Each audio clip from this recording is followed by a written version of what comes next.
Ini belum ada recording. Nah, Udah. udah kagak apa-apa. Anuan, mon share screen emang ini.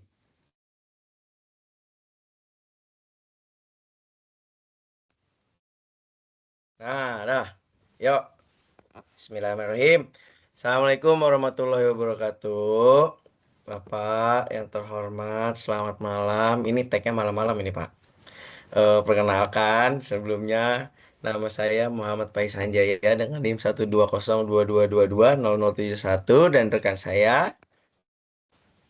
Dan nama saya Hilman Taufik Al-Hakim dengan NIM saya 120 222 33334. Oke, kali ini kita akan melakukan presentasi atau video demo dari tugas 2 DWPI dengan study case yang sudah diberikan melalui data DAM DAM ya ada DAM pokoknya lah.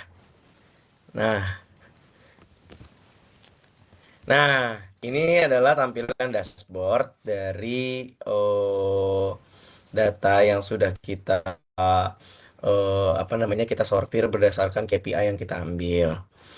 Nah, oke. Selanjutnya, gimana sih cara bikin dashboard ini? Jadi pertama-tama kita tuh pencet get data dulu. Itu. Nah, kemudian kita cari MySQL. Ya, kita klik MySQL, kita pencet connect. Gitu. Nah, di sini ada beberapa kolom yang harus diisi. Yang pertama itu ada server dan database. Nah, dari mana sih data-data ini? Nah, data-data ini tuh kita ambil dari event yang sudah kita bikin. Nah, ini adalah eventnya. Kita ke overview dulu. Nah, kemudian kita isilah hostnya.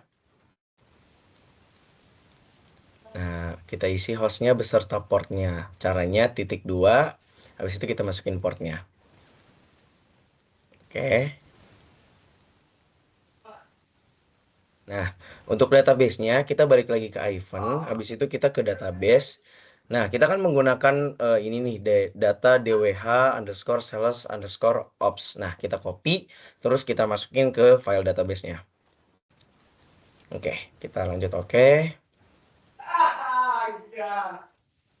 Nah, dia akan loading. Nah, data-data ini udah diambil nih dari database-nya. Nah, kita centang-centang semuanya. Di sini ada apa namanya dimensi data, waktu, dimensi lokasi, dimensi produk dan table fact sales gitu. Nah, ini selanjutnya kita load. Nah, karena kita udah melakukan loading, udah memasukkan datanya, jadi kita tidak usah memasukkan. Cuman untuk caranya seperti itu. Oke, kita cancel. Firman.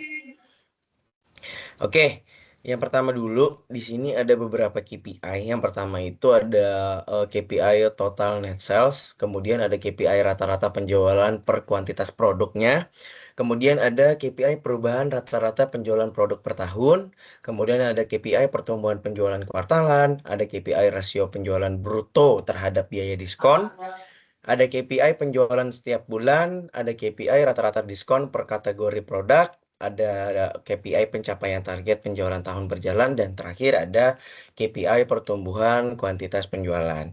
Untuk lebih detailnya akan dijelaskan oleh teman saya. Oke, baik.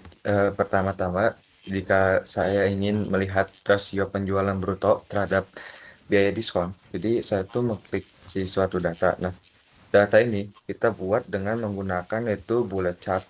Tuh, bullet chart tuh diambil dari kita mengklik get more visual, lalu mengklik get more.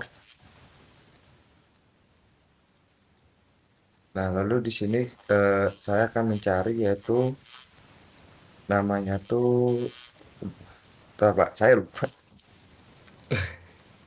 Boleh chart, Bullet chart.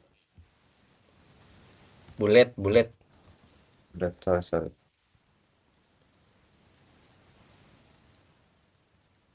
double L, Mon.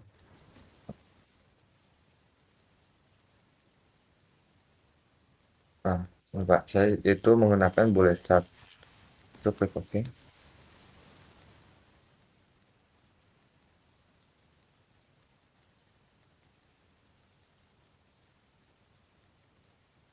Nah, jika sudah, saya akan mengklik add. Jadi kalau misal klik add, saya bisa menampilkan data bullet chart itu udah ada di bagian visualisasi. Nah, di dalam bullet chart ini, eh, untuk menghitung KPI penjualan bruto, kami menggunakan itu dari merge finansial KPI yang sudah diberikan. Terus di dalam itu kita ada menggunakan gross sell itu pada di bagian value. Nah, untuk targetnya tuh, target KPI-nya tuh kami menggunakan target gross sell itu kita contohnya tuh kita tinggal drag and drop target ke masukkan target. Oke.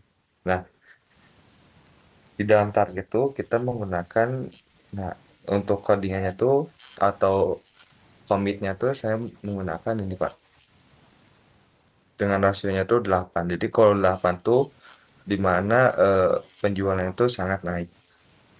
Untuk gross sell diskon saya menggunakan nih Pak. Jadi kita ngambil dari total gross sell di dan total diskon amount.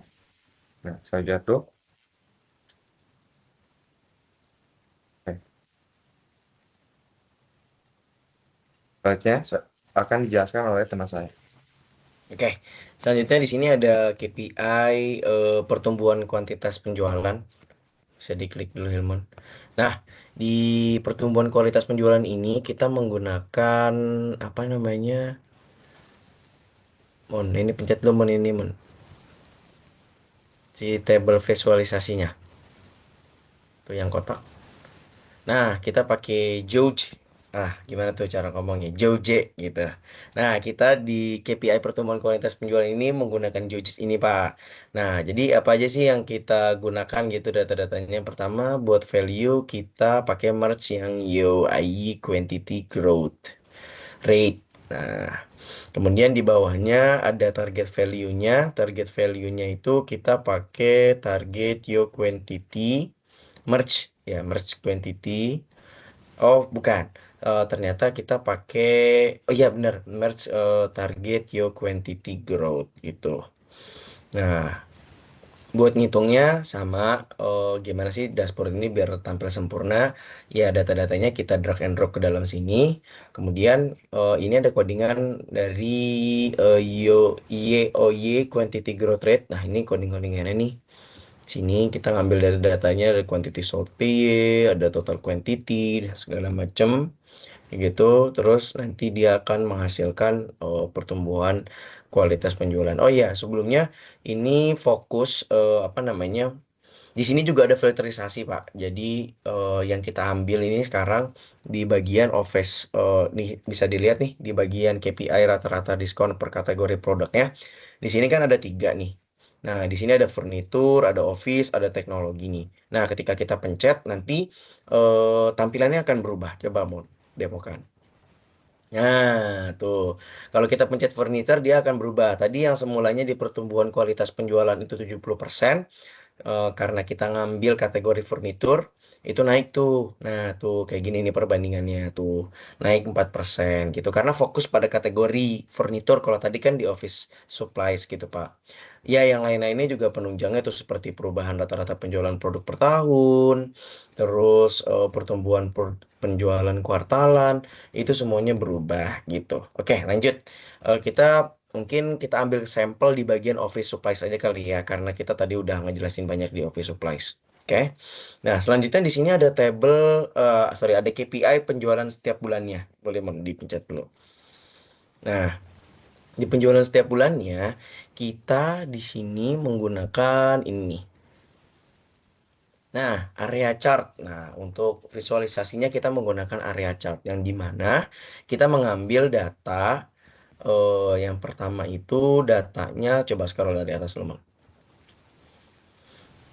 Yang pertama datanya kita ambil dari ini nih, dari datanya si DWH underscore sales, terus dimensi date, itu di bagian yang monnya, kemudian di bawahnya kita ngambil juga dari datanya fake sales di bagian salesnya gitu.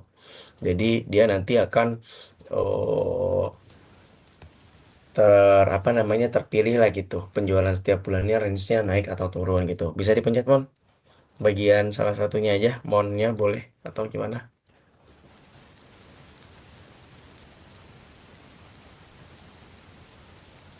Dipencet di itunya aja di sampingnya nih yang Mon. Nah, pencet salesnya aja coba, pencet sales yang sebelah kanan itu.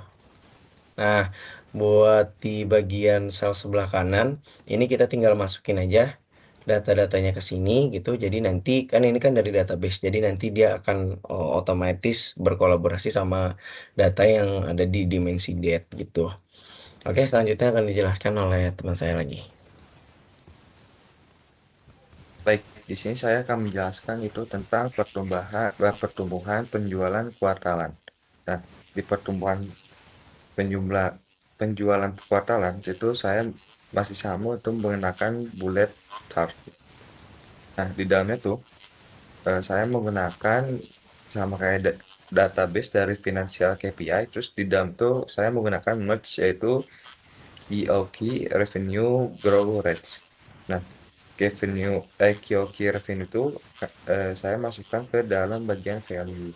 Selanjutnya untuk targetnya saya menggunakan target QOQ Revenue Growth. Nah, untuk codingannya seperti ini Pak, di bagian QOQ Revenue Growth Rate. Selanjutnya di bagian target itu saya menggunakan untuk codingannya seperti ini Pak. Oke. Baik, selanjutnya saya akan menjelaskan yaitu tentang KPI pencapaian target penjualan tahun berjalan. Nah, di pencapaian target penjualan tahun berjalan ini Pak, saya itu menggunakan dari masih di financial KPI itu menggunakan merge sales tahun 2023. Jadi karena datanya tuh adanya sales tahun 2023, jadi saya menggunakan ini Pak. Nah, di sales 2023 tuh saya memasukkan di bagian value. Untuk selanjutnya, nah kan di situ ada pencapaian target Pak. Jadi ada yang pasti itu ada maksimum value dan target value-nya. Nah di maksimum target value saya menggunakan target sales tahun 2023.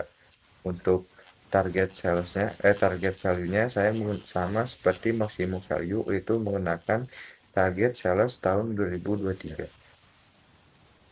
Selanjutnya akan dijelaskan oleh teman saya. Oke.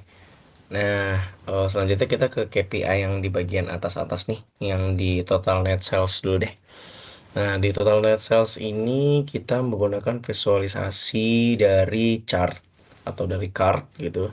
Nah, data yang kita ambil itu dari merge total net sales gitu. Dah, itu aja kayaknya deh yang bagian itu. Nah, kita ngambil datanya nih dari total net sales gitu. Jadi, ini sebenarnya KPI tambahan, Pak. Jadi, oh sama di atasnya tuh ada satu lagi tuh. Scroll ke atas lagi. Oh, udah ding, bener cuma satu doang. Oh, nah, jadi ini sebenarnya KPI tambahan, Pak, untuk pelengkap. Nah, sekarang langsung kita jelasin aja kedua KPI terakhir. Ini ada rata-rata penjualan kuantitas per produk dan perubahan rata-rata penjualan produk per tahun. Dipencet dulu bagian yang ini, kita masih menggunakan card juga. Cuman kalau di sini kita menggunakan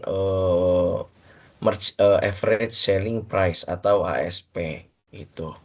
Kemudian di bagian yang apa namanya terakhir itu yang kanan, tabel kanan, perubahan rata-rata penjualan produk per tahun itu juga masih menggunakan visualisasi card, tapi menggunakan datanya itu dari merge IOAI ASP change gitu. Jadi ini oh, di sini ada tiga tabel yang saling berkaitan nih. Rata-rata penjualan, terus perubahan rata-rata. Yang kedua ada pertumbuhan kuartalan, sama ada rasio. Terus yang di sini juga ada pencapaian target sama pertumbuhan kualitas penjualan, kayak gitu. Oke, mungkin sekian aja penjelasan untuk mengenai tugas 2 dari saya dan rekan saya Hilman. Begini adanya tampilan dashboard yang sudah kami buat eh, sesempurna mungkin dari tugas atau dari studi kasus gitu. Kurang lebihnya mohon maaf. Wabillahi taufik walhidayah. Wassalamualaikum warahmatullahi wabarakatuh.